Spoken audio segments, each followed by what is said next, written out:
Ayun. Hi guys, good morning. Ngayon ay araw ng Huwebes. Sa oras na alas 5 ng umaga. No? At sa mga oras na ito ay live tayong muli ngayon sapagkat meron tayong narinig na balita na ang lahat ng security guard daw. Sabi ng PNP, ang lahat ng security guard ay katulungin sa pagpapatupad ng peace and order. Yun ang sabi ng PNP. Ngayon, ang masasabi ko lang naman sa mga taga-PNP, no? Sir, yung mga security guard po, nagpapatupad na po yan ng peace and order. Doon mismo sa kanilang pinagdutihan. Katulong nyo na po yan sa pagpapatupad ng peace and order yung lahat ng security guard.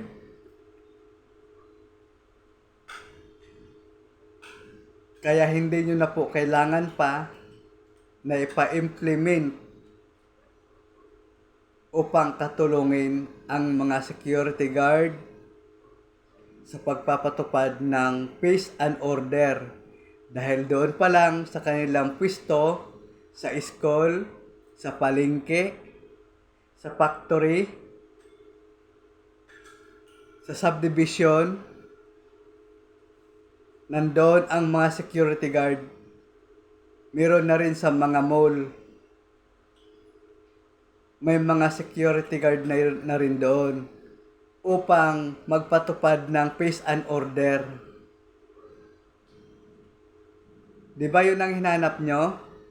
Na kapag naisagawa na po ng mga security guard ang peace and order bago nyo pa katulungin. Matagal nyo nang katulong sa pagpapatupad ang mga security guard ng peace and order. Kaya hindi nyo na kailangan katulungin dahil matagal na. Pagkatapos pa lang ng training, pagkalabas ng training center, na-deploy na yan sa kanya-kanyang pwesto. Doon sila magpapatupad ng kanilang peace and order. Tatawag na lang yan pagka nagka-problema sa kanilang duty. Antayin nyo na lang po yung tawag nila. Hindi nyo na po kailangan katulungin, katuwang, hindi nyo na po kailangan gawin ang mga security guard na katulong sa pagpapatupad ng peace and order dahil ayan ay naisagawa na nila sa kanilang pinagdutihan. Dahil doon sa mall, sa village, sa school, sa subdivision, sa mall, walang police station doon. Makikita nyo, mga security guard doon, nakadeploy. Wala kayo doon. Peace and order yon sa duty nila. No? Sa duty nila yon nagpatupad ng peace and order. Kaya hindi ko po alam kung anong ibig sabihin ng inyong sinasabi na katulungin ang mga security guard sa pagpapatupad ng peace and order dahil naipatupad na po nila mismo doon sa duty nila.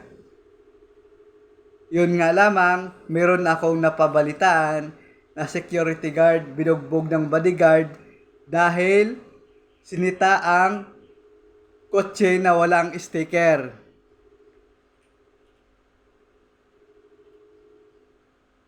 Dapat nandun kayo sa mga problema na yon ng mga security guard. May security guard sa Quezon City, di ba? Nakita natin sa balita, sinagasaan. O anong ginawa? Nabigyan ba ng hustisya? Nabigyan ba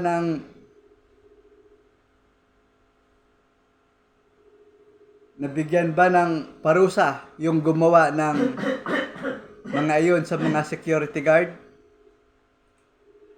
Oh, dapat katuwang nyo na sa pagpapatupad ng peace and order ang security guard, dapat protektahan nyo din. Protektahan nyo na sana. Pagka may mga ganong problema, sinagasaan, binugbog ng bodyguard, dapat nandun kayo. Dahil katulong nyo yun eh. Wala kayong katulong pag kayo ay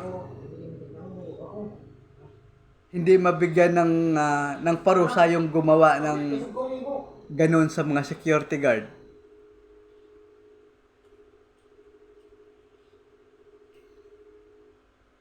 Yun lang yung masasabi ko dun sa napabalita na katulungin ng PNP ang mga security guard sa pagpapatupad ng peace and order, na dapat ay hindi nyo na katulungin dahil matagal nyo ng katulong ang mga security guard, matagal ng katulong ang mga security guard sa PNP upang magpatupad ng peace and order. Oh, katulad yan, subdivision, walang police station, malayo ang police station, nandoon ang security guard. Nasaan ang police? Nasa police station. Ang security guard naka-duty saan? Sa school, sa subdivision, sa factory, sa lahat ng establishment na wala ang PNP. Nasaan ang PNP? Nasa police station. O, di ba? O, naisip nyo ba yon? Hindi nyo naisip yon. Sinasabi ko lang, yun lang po yung masasabi ko, na matagal nang katulong ang security guard sa pagpapatupad ng peace and order ng PNP. Tatawag na lang yan pagka may problema. Ang gusto ko lang malaman, may parusa ba yung mga tao na nambugbog doon sa security guard? May parusa ba yung mga tao na sumasagasa sa security guard? Yun ang tanong ko. Naprotektahan ba ng PNP ang security guard nung ito ay binugbog, nung ito ay sinagasaan? Oh, tanungin nyo kung kailan. Aba, nakita ko din yan sa balita. Binugbog ang security guard dahil sinita yung kotse na walang sticker. Bumaba ang bodyguard nung may-ari ng kotse, binugbog si security guard. Nabigyan ba ng parusa yung mga tao na yon? Pangalawa, yung security guard na sinagasaan ng isang mayaman at maimpluwensyang tao, na proteksyonan ba ang security guard? Dahil kung ganyan, kung walang proteksyon, walang tutulong sa inyo sa pagpapatupad ng peace and order. Kung pababayaan nyo na ang security guard bubugbugin, sasagasain lamang ng mga taong mayayaman, dapat kayo nandoon. Dahil kayo katulong, dahil yung binugbog ng mga mayayaman na yon ay katulong nyo sa pagpapatupad ng peace and order. Sana